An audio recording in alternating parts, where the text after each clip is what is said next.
مسائل اس میں کوئی شک نہیں، اللہ تعالیٰ نے انسان مرد کو اور عورت کو ایک دوسرے کا محتاج کیا ہے اور ایسا مجبور کر دیا کہ دونوں کو ایک دوسرے سے سکون ملے گا، جیسا کہ اللہ تعالیٰ نے فرمایا لِتَسْكُنُوا إِلَيْهَا وَجَعَلَ بَيْنَكُم مَّوَدَّةً وَرَحْمَةً۔ خود حضرت آدم علیہ السلام کو اللہ تعالیٰ نے پیدا کیا، وَخَلَقَ مِنْهَا زَوْجَهَا لِيَسْكُنَ إِلَيْهَا فَلَمَّا تَغَشَّاهَا حَمَلَتْ حَمْلًا خَفِيفًا۔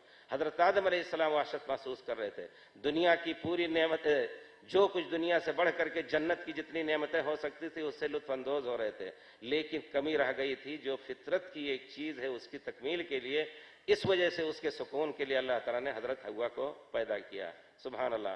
میں ایک مرتبہ شعر پڑھ رہا تھا تو کوئی ایک، شاید چلی گئی ہو برا نہ مانے، مقدمہ نہ چلا دے ہمارے اوپر، کوئی ایک بزرگ تھی، یعنی کوئی عورت تھی بہت ہی بڑے گھر کی یا بڑے خاندان کی اور بڑے میجارٹی والی تھی، ان کا نام تھا گوہر۔ تو کہا کہ کسی اچھے شاعر سے، شاید آپ جانتے ہوں گے شعر، انہوں نے کہا کہ میری تعریف میں کچھ شعر کہہ دیجئے۔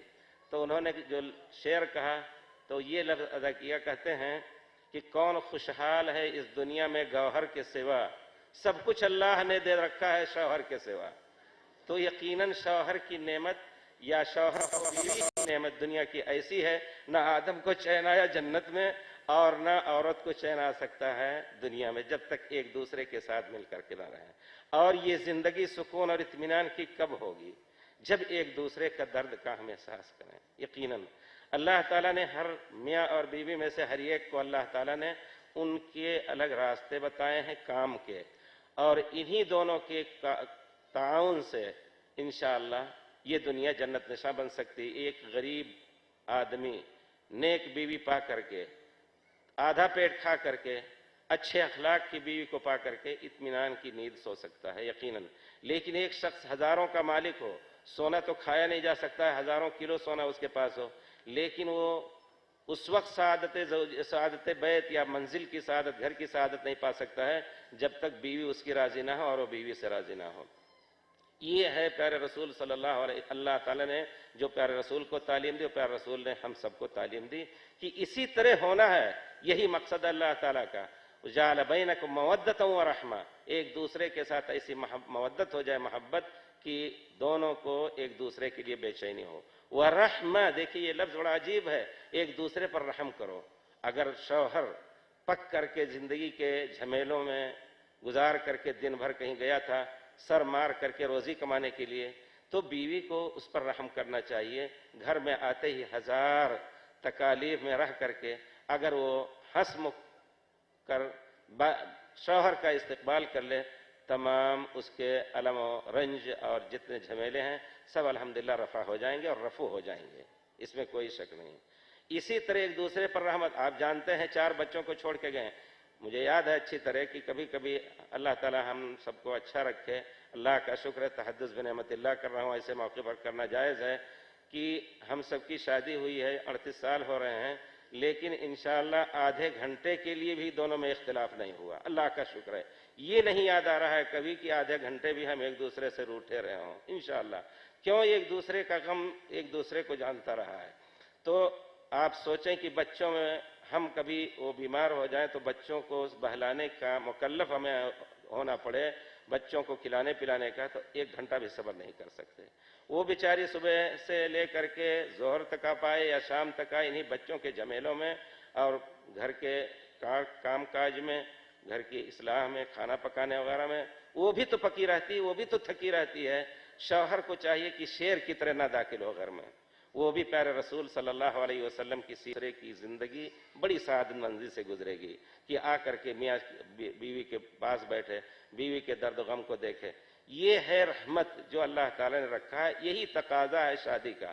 اگر یہ شادی مول بھاؤ کی ہو رہی ہے، اس معنی میں کہ ایک کام تم کرو ایک کام ہم کریں، اور تولہ اور گرام کا حساب میاں بیوی میں ہونے لگا، تو پھر یقیناً زندگی اجیرن ہو جائے گی۔ پیارے رسول صلی اللہ علیہ وسلم جب اپنے گھر میں ہوتے تھے، کانا یکون فی محنت اہلہ، یہ چیز بہت ہی دور تک سوچنے کی ہے۔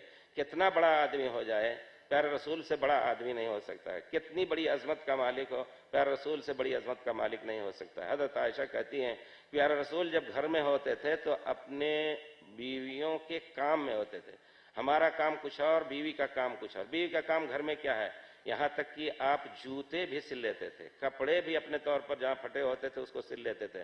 اور گھر کے کام میں کھانا پکانا ہے، آٹا گوندھنا ہے، کوئی بعید نہیں کہ پیارے رسول صلی اللہ علیہ وسلم اپنے ازواج کی اس میں بھی مدد کرتے. یہ ہے محنت الاہل، گھر والوں کا جو کام ہے وہ.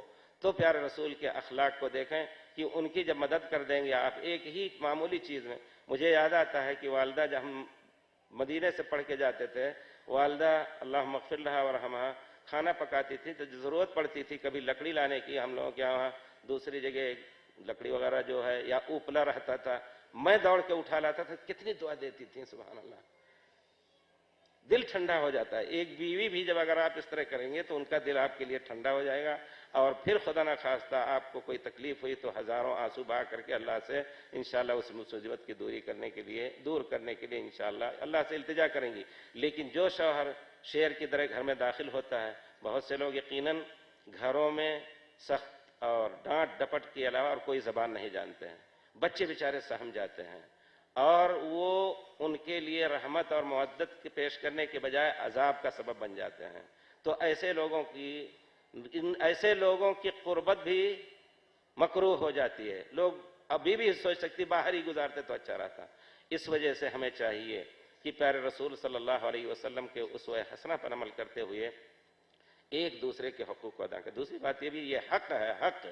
اور آپ جانتے ہیں اسلام نے عدل کا حکم دیا. ان اللہ یامر بالعدل والاحسان، اللہ تعالیٰ عدل اور انصاف کا حکم دیتا ہے اور اچھے سلوک کرنے کا. تو عدل کا تقاضا یہ ہے کہ آپ ظلم نہ کریں بیوی کے اوپر. کہیں بھی ظلم کرے گا ایک آدمی، اگر ایک بلی کے اوپر ظلم کرتا ہے، ایک عورت نے بلی کے اوپر ظلم کیا، تو یقیناً اس کا نتیجہ آپ سنے ہوں گے. اس کا نتیجہ کیا ہوا کہ تمام نیک اعمال، صالح اعمال کے ہوتے ہوئے بھی اس کو جہنم میں جانا پڑا. اور ایک آدمی یا ایک عورت نے کتے کو پانی پلا دیا، 1000 گناہوں کا حامل اور بہت فواحش کرتا تھا یا کرتی تھی عورت، اللہ تعالیٰ کو وہ عمل پسند آ گیا اور اللہ تعالیٰ نے اس کو جنت میں داخل کر دیا. اس وجہ سے ظلم سے بہت کچھ دور رہنا چاہیے.